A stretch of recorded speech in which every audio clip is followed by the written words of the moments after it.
cutting issues that are affecting all the counties in the coast region. So let me start by saying that on the part of issues that are affecting Mwananchi, land is a common factor. Even in our security briefing here, land remains a serious challenge. It is the competition for land, the resources within the land itself, and particularly the squatter problem is a cross-cutting problem across the 6 counties of coast region. And therefore, as I go back to Nairobi, one of the serious issues we are going to engage in is to sit down with the Ministry of Lands to see how best we can avert future security challenges by ensuring that the squatter issue is properly handled. But even as we wait for the handling of the squatter issues, there are immediate directives that we've given. That includes ensuring that we dismantle all the gangs that are invading people's lands, to enforce court orders. We have also said that we will take legal action and serious arrests will be made on those who are sponsoring young people to invade people's land and to cause conflict in this region. On the other issue here is resources. And when I say this about land, this applies also in the Taita Taveta, because land is still a challenge here. The question of squatter problems is a challenge here, but more importantly is to make sure that the competition for resources and respect of boundaries and respect of people's rights is extremely important. The fight between farmers and grazers who are pastoralists is also still an issue here in Taita Taveta, and that is a cross-cutting problem. Number 2 is that across the region we have also the issue of resources like minerals and so forth. Mining becomes also a place of great concern. We've realized that there are people who are using prospective licenses to do the actual mining. There are people also who are illegally engaging in acts of mining. There are also conflicts about access to land and mining. There are issues about employment, issues about licensing, involvement of community, and this cuts across also all the counties.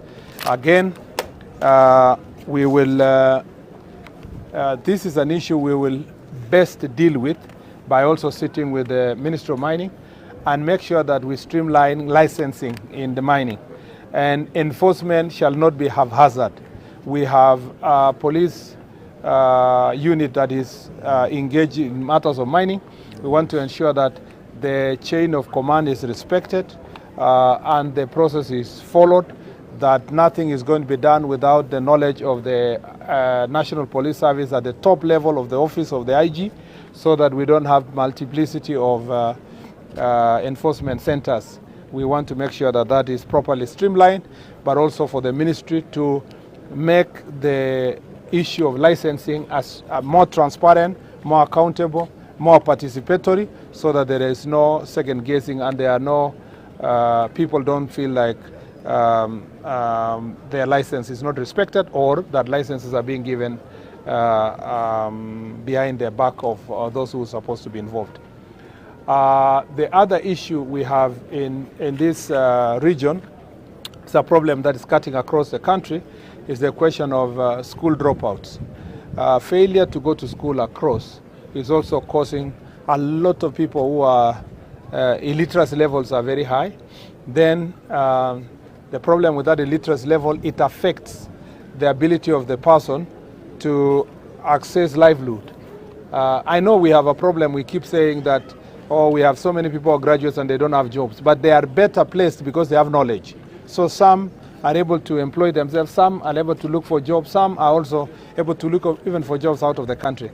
But the rate of school dropout in coast region is a question of great concern, because it is affecting it is perpetuating crime, because when these people have no education, very young people are dropping out of school, it becomes a big issue.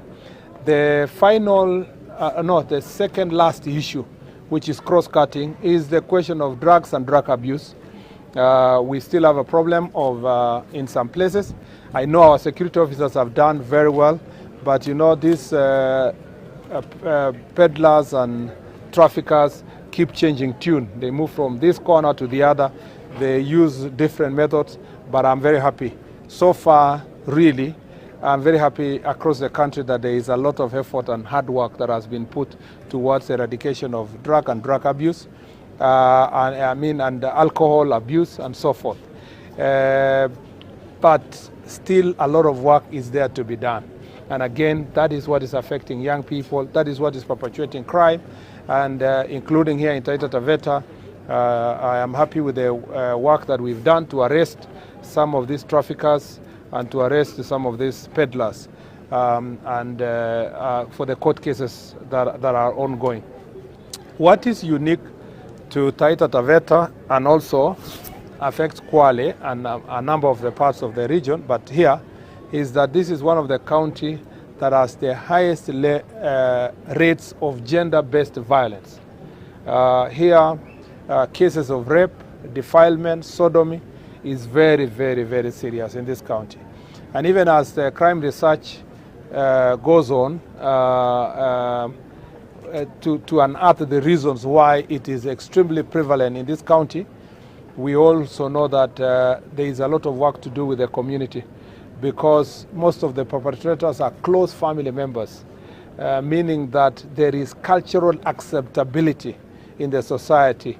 And then, you know, enforcement becomes a problem because witnesses are very reluctant to come to court to support these cases, because the witnesses know that if it is perpetrated by close family members with greater power in the family, either they are breadwinners in the family or so, they are not safe in the society. So we have to find ways of witness protection, and we must find ways of making sure that gender-based violence, sexual offenses are really dealt with decisively in this county of Taita Taveta County and Kwale, and then the rest of the country. So I know that the committee that is dealing with femicide issues will come to this county if they are not here yet, and I will be very keen to see also what they find in their recommendation on gender-based violence in this county.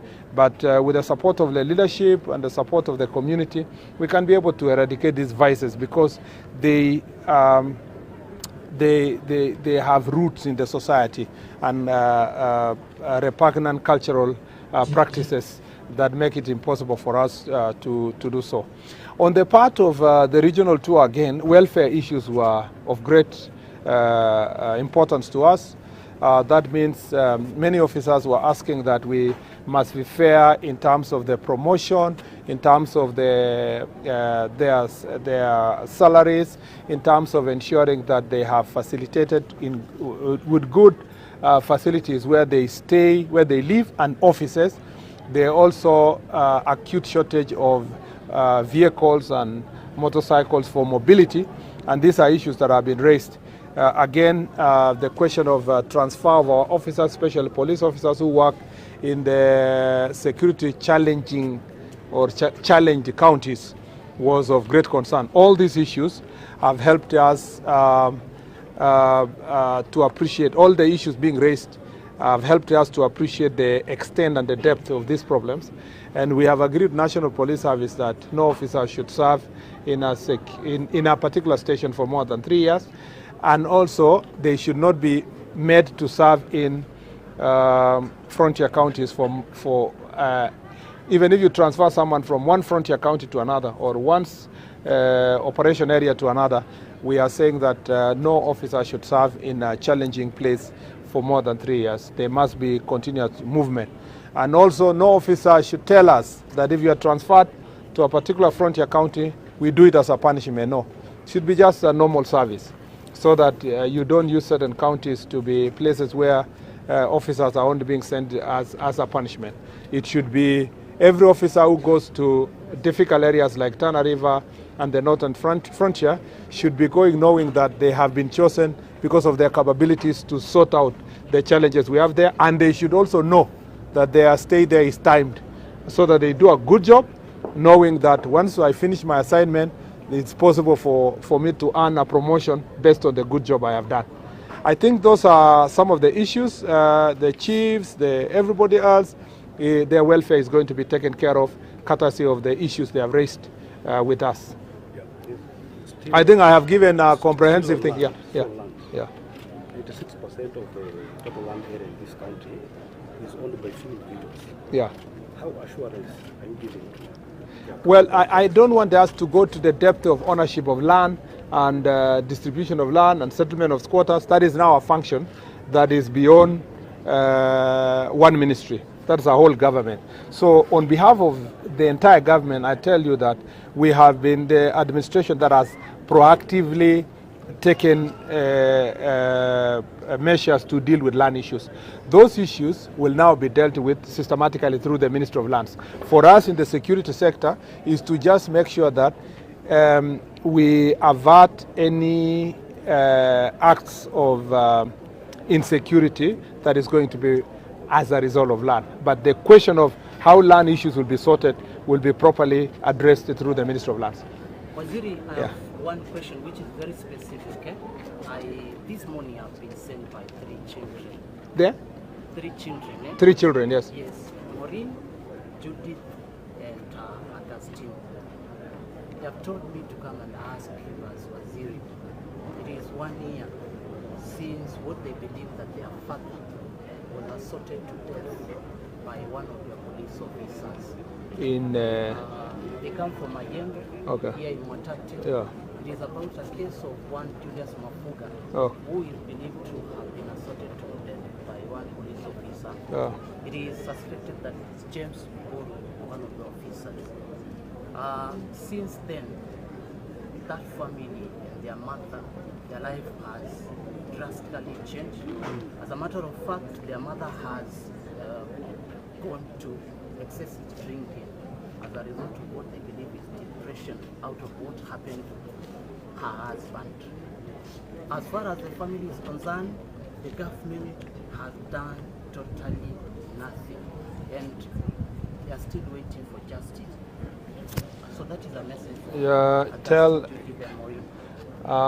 first of all, let me say, on all cases of violence, violation of the law, where a police officer commits a crime, kills somebody like you're saying, assaulted somebody to death, that is not the work of a police officer.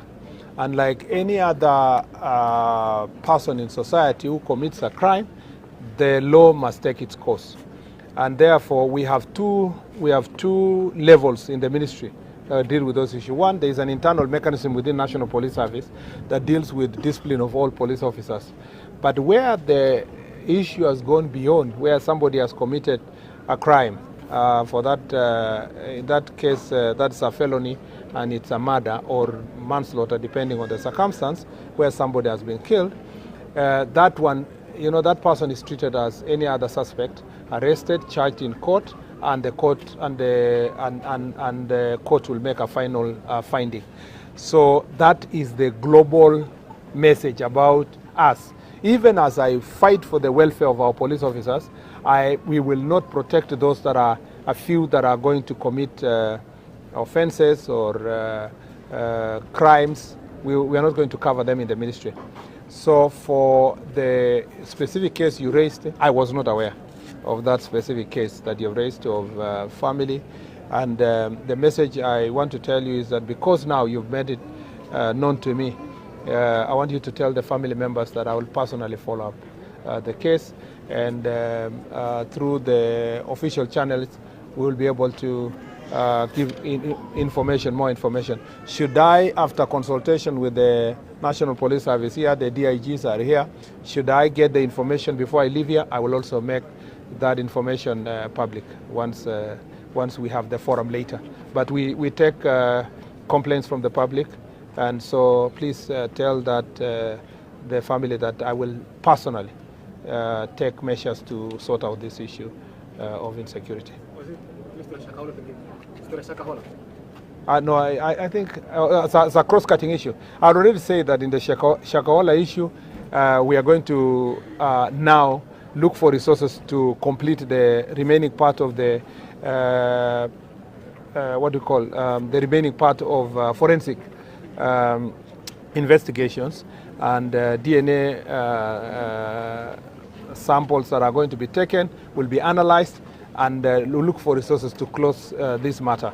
Again, this is an issue I'm going with in part of the packet of my to-do issues as I go back to Nairobi to make sure that I report back to the people of Kenya, because the victims were from all over the country, but specifically also to the county of Kilifi. Asante sana. About the issue of land and squatter, but also here we have the issue of boundaries. Maybe what is the Yes, I'd said, okay, that's another good issue.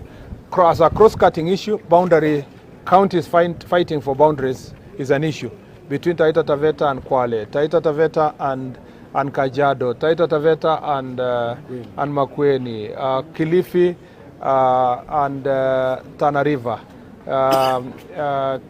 We have an issue between Lamu and Garissa, Tana River and Garissa.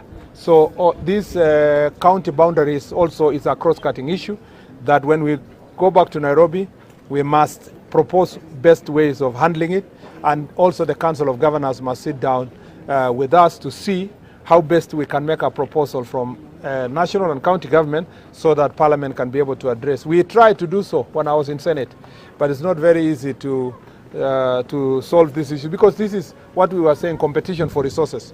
Every county would like to hold